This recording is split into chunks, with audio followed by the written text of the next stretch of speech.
Assalamualaikum warahmatullahi wabarakatuh. Yang terhormat kepada Bapak Elif Pardiansah, SSY, MSI, selaku dosen pengampu mata kuliah Perekonomian Indonesia, dan teman-teman yang saya hormati dan yang saya banggakan. Pada kesempatan kali ini, izinkanlah saya untuk mempresentasikan hasil review jurnal yang berjudul Strategi Pertumbuhan dan Pembangunan Ekonomi Daerah oleh saya Elvira Eka Rahmawati, kelas 4A. Nah, adapun identitas jurnalnya, yang pertama judulnya Strategi Pertumbuhan dan Pembangunan Ekonomi Daerah, penulis Henly Fendi Joharsiwu, penerbitnya Jurnal Pembangunan Ekonomi dan Keuangan Daerah, volume 18 nomor 6, tahun 2019. Nah, yang pertama ada penduluan atau overview. Pengertian daerah dalam konteks perencanaan pembangunan ekonomi dapat dimaknai sebagai ruang dengan adanya kebijakan administratif tertentu, sehingga dengan demikian mampu mempermudah analisis dalam skala pembagiannya. Pembangunan ekonomi daerah adalah suatu proses di mana pemerintah daerah dan masyarakatnya mengolah SDA dan membentuk suatu pola kemitraan antara pemerintah daerah dengan sektor swasta untuk menciptakan suatu lapangan kerja baru dan merangsang pertumbuhan ekonomi di daerah tersebut. Nah, masalah di dalam pembangunan ini biasanya terletak pada penekanan terhadap kebijakan-kebijakan pembangunan yang didasarkan pada kekhasan daerah yang bersangkutan atau indigenous development. Next. Nah, kemudian di sini kita masuk ke pembahasan. Yang pertama di sini ada teori pertumbuhan dan pembangunan daerah. Jadi pengembangan metode yang menganalisis perekonomian suatu daerah itu sangat penting, karena akan menghasilkan keputusan mengenai kebijakan apa yang tepat untuk diterapkan di daerah tersebut, sehingga itu bisa mempercepat laju pertumbuhan daerah. Namun data daerah itu ternyata sangat ketinggalan dengan data nasional. Di satu sisi, untuk mengumpulkannya banyak sekali masalah. Nah, seperti data tentang daerah sangat terbatas, kemudian data yang tersedia umumnya tidak sesuai dengan data yang dibutuhkan. Data tentang perekonomian daerah itu sangat sulit untuk dikumpulkan, dan data yang ada itu pun banyak yang sulit untuk dipercaya, seperti itu. Nah, kemudian berdasarkan hal tersebut, adanya pengembangan teori. Nah, di sini teorinya itu dapat dijabarkan sebagai berikut. Pembangunan daerah sama dengan F, sumber daya alam, tenaga kerja, investasi, entrepreneurship, transportasi, komunikasi, komposisi industri, luas daerah, pasar ekspor, situasi ekonomi internasional, kapasitas pemerintah daerah, pengeluaran pemerintah pusat, dan bantuan-bantuan pembangunan. Nah, di sini teori ini artinya sistem ekonomi mencapai keseimbangan tentunya jika modal dapat mengalir bebas tanpa ada pembatasan seperti itu. Oleh karena itu, diterapkan model mengalir dari daerah dengan upah tinggi ke daerah, kemudian dialirkan dengan upah tinggi, gaji yang rendah. Seperti itu. Maksudnya di sini adalah modal yang mengalir daerah itu dari yang upahnya tinggi, nah itu akan mengalir ke gaji yang rendah seperti itu. Nah, kemudian di sini ada teori-teori. Teori-teorinya itu tadi yang mencangkup di dalam poin pertama. Teori-teori ini di sini ada teori ekonomi neoklasik. Jadi, teori ekonomi neoklasik ini ialah teori yang memberikan dua konsep pokok dalam pembangunan ekonomi daerah, yaitu keseimbangan atau equilibrium dan mobilitas faktor produksi. Kemudian ada teori basis ekonomi atau economic base theory.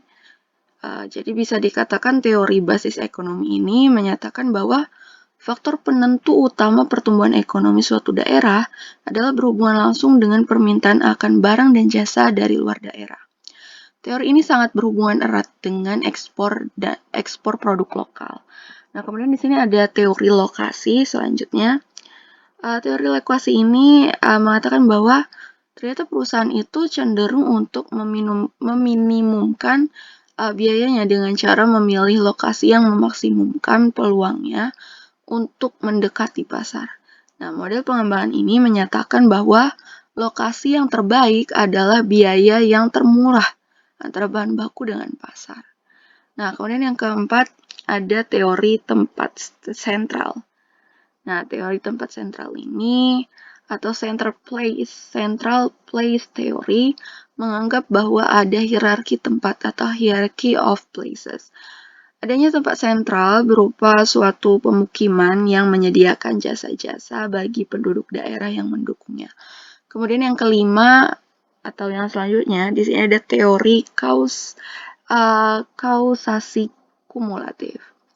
Nah, jadi mengatakan bahwa kekuatan-kekuatan pasar cenderung memperoleh kesenjangan antara daerah-daerah tersebut atau maju versus terbelakang. Daerah yang maju mengalami akumulasi keunggulan kompetitif dibanding daerah-daerah lainnya. Nah, ini juga disebut juga dengan backwash effect. Nah, kemudian di sini ada teori selanjutnya yaitu model daya tarik atau attraction. Teori ekonomi yang mendasari adalah bahwa suatu masyarakat dapat memperbaiki posisi pasarnya terhadap industrialis melalui pemberian subsidi dan intensif. Itulah teori-teori dari pembangunan daerah yang ada, pertumbuhan dan pembangunan daerah yang ada. Nah, kemudian kita masuk ke poin selanjutnya, yaitu ada paradigma baru teori pembangunan ekonomi daerah. Nah, pendekatan ini adalah sebagai alternatif karena teori pembangunan saat ini dinilai tidak komprehensif seperti itu. Pendekatan ini memberikan dasar bagi kerangka pikir dan rencana tindakan yang diambil dalam konteks pembangunan ekonomi daerah. Nah, kemudian di sini ada komponennya itu. Yang pertama ada kesempatan kerja. Nah, komponennya di sini konsep lamanya itu semakin banyak perusahaan, semakin banyak peluang kerja. Kemudian konsep barunya adalah perusahaan harus mengembangkan pekerjaan yang sesuai dengan kondisi penduduk daerah. Kemudian kita kalau misalkan melihat dari komponen basis pembangunan yang selanjutnya, konsep lamanya pengembangan sektor ekonomi. Nah, konsep barunya ya pengembangan lembaga-lembaga ekonomi baru. Kemudian yang selanjutnya komponennya aset-aset lokasi. Konsep lamanya keunggulan komparatif didasarkan pada aset fisik. Kemudian konsep barunya keunggulan kompetitif didasarkan pada kualitas lingkungan. Kemudian di sini ada komponen yang terakhir yaitu sumber daya pengetahuan. Konsep lamanya ketersediaan akan angkatan kerja, kemudian konsep barunya adalah pengetahuan sebagai pembangkit ekonomi. Nah, kemudian lanjut ke poin selanjutnya, yaitu mengenai peran pemerintah dalam pembangunan daerah. Ada 4 peran yang dapat diambil oleh pemerintah daerah dalam proses pembangunan ekonomi daerah, yaitu yang pertama adalah entrepreneur. Nah, entrepreneur ini dengan adanya peran sebagai entrepreneur, pemerintah daerah dapat bertanggung jawab dan menjalankan usaha bisnis, contohnya dengan memanfaatkan BUMD seperti itu. Kemudian ada koordinator. Pemerintah daerah dapat bertindak sebagai koordinator untuk menetapkan dan mengusulkan strategi-strategi bagi pembangunan di daerahnya. Kemudian ada fasilitator, yaitu pemerintah daerah dapat mempercepat pembangunan melalui perbaikan lingkungan. Perbaikan lingkungan maksudnya adalah perilaku atau budaya masyarakat di daerahnya. Kemudian yang terakhir ada stimulator. Jadi pemerintah daerah itu dapat menstimulasi penciptaan dan pengembangan usaha melalui tindakan-tindakan khusus yang akan mempengaruhi perusahaan-perusahaan untuk masuk ke daerah tersebut dan menjaga agar perusahaan-perusahaan yang telah ada tetap beroperasi di dalam daerah tersebut. Nah, kemudian poin selanjutnya adalah strategi pertumbuhan dan pembangunan ekonomi. Strategi upaya minimum kritis. Menurut Harvey Leibenstein, Nah, di sini jalan keluar dari lingkaran setan di negara yang sedang berkembang adalah dengan melakukan suatu upaya minimum kritis atau critical minimum effort, tentunya tertentu yang akan menarik pendapatan per kapita pada tingkat di mana pembangunan yang berkesinambungan atau sustainable akan terjadi. Nah, diperlukan suatu kondisi di mana suatu perekonomian harus mendapatkan rangsangan pertumbuhan yang lebih besar di atas batas minimum kritis tertentu. Nah, kemudian kita masuk ke poin selanjutnya, yaitu di sini ada strategi pembangunan seimbang. Jadi strategi pembangunan seimbang ini diartikan sebagai keseimbangan pembangunan di berbagai sektor. Untuk itu caranya adalah diperlukan keseimbangan antara sisi permintaan dan sisi penawaran untuk menjaga keseimbangan ini. Nah, sisi penawaran memberikan tekanan pada pembangunan serentak dari semua sektor yang saling berkaitan dan berfungsi meningkatkan penawaran barang. Nah, sebaliknya, sisi permintaan berhubungan dengan penyediaan kesempatan kerja yang lebih besar dan penambahan sisi pendapatan agar permintaan barang dan jasa dapat tumbuh. Sisi ini berkaitan dengan industri yang sifatnya saling melengkapi. Industri barang konsumen khususnya produk pertanian dan industri manufaktur. Nah, kemudian selanjutnya adalah strategi pembangunan tak seimbang. Pola pembangunan tak seimbang ini menurut Hirschman berdasarkan pertimbangan sebagai berikut. Yang pertama, secara historis, pembangunan ekonomi yang sudah terjadi coraknya tidak seimbang. Untuk mempertinggi efisiensi penggunaan sumber daya yang tersedia. Pembangunan tak seimbang akan menimbulkan kemacetan atau bottlenecks, atau gangguan-gangguan dalam proses pembangunan, tetapi akan menjadi pendorong bagi pembangunan selanjutnya. Pembangunan tak seimbang ini juga dianggap lebih sesuai untuk dilaksanakan di negara yang sedang berkembang, karena negara-negara tersebut menghadapi masalah kekurangan sumber daya. Dengan melaksanakan program ini, maka usaha pembangunan pada suatu periode waktu tertentu dipusatkan pada beberapa sektor yang akan mendorong penanaman modal yang terpengaruh atau induced investment di berbagai sektor pada periode waktu berikutnya. Oleh karenanya, sumber daya yang sangat langka itu dapat digunakan secara lebih efisien pada setiap tahap pembangunan. Baik, kemudian di sini ada poin terakhir yaitu mengenai strategi pembangunan ekonomi daerah. Jadi strategi pembangunan ekonomi daerah di sini itu ada 4. Yang pertama ada strategi pengembangan fisik atau lokalitas.